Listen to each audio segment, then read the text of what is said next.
right, guys, welcome. Good day, good afternoon, good evening, wherever you are. My name is Jeffrey, and you're welcome to the channel United Honest Reviews. So, without wasting your time, we'll get straight to the content of the day.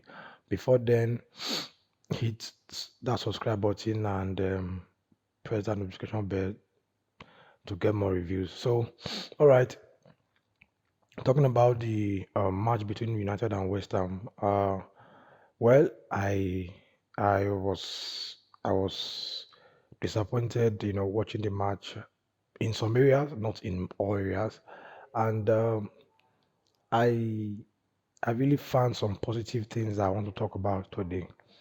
There were some positives, majorly from the midfield, and some people, some of my colleagues will know that I've always been, voicing this player.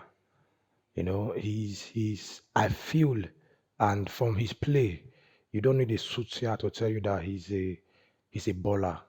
So his name is Van der Beek, and I was totally impressed by his play, the midfield control, the way he passed the ball forward, the way he did forward, as in there was a pass he gave to Greenwood.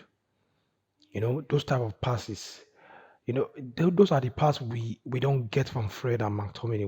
Why they play the role. So I really, really, really found that as a positive, and Matic was class. Although when the game was coming to an end, as at the end of the game he was getting tired, but all and all, Matic and Van der Beek ran the midfield. They totally dominated the midfield, and it just gave us a clue about how we should play, how the United way should be. And I was also impressed by Diego Dalot. He showed some glimpse of how a right back should attack, and that has been a problem between Wan-Bissaka. He's actually not that good going forward. So we have Dalu, and I think it was a positive. Back to the midfield. The midfield showed us a glimpse of the way United should play. Um, if you could go back to us playing Fred and McTominay, you found out that we often drift back and play the counter. So thereby having Fred and McTominay to play as a six-man defense, leaving space for Bruno. The space, between the link-up players, which is the pivot, and the attacking midfielder, is so wide that it's hard to get balls to them.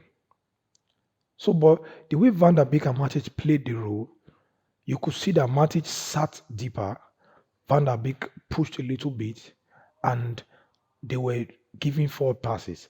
So that is the attribute of a defensive midfielder or a central midfielder.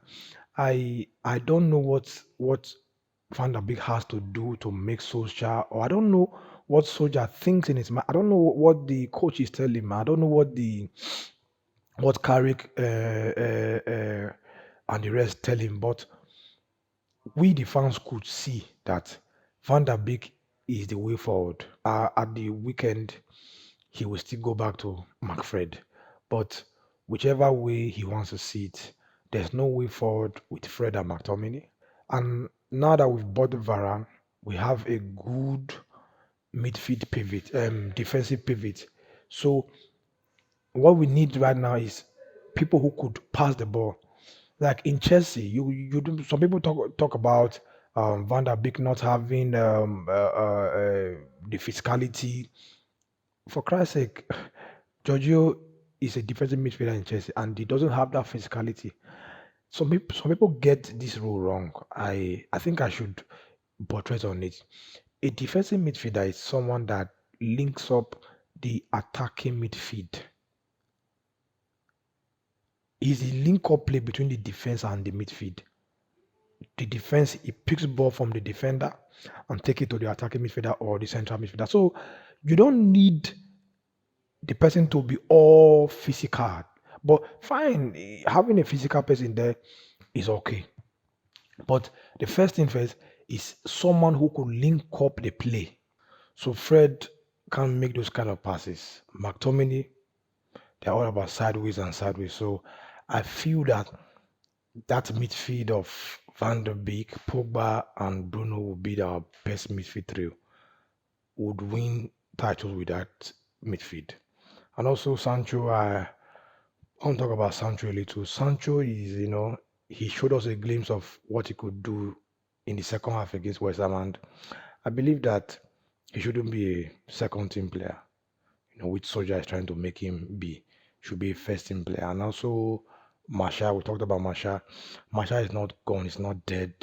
Some people say Masha is gone, he doesn't have a future in Man United. Well, you can comment down below and tell me how you feel. But I feel that Marshall still has a future in Man United, and we saw what he could do last season, you know, and I believe if given the right tactics, he will do well. So thank you guys very much. That will be the end for today. Comment down below if you have anything, and also subscribe to the channel and hit the notification bell to get more reviews. Until next time, guys, stay cool.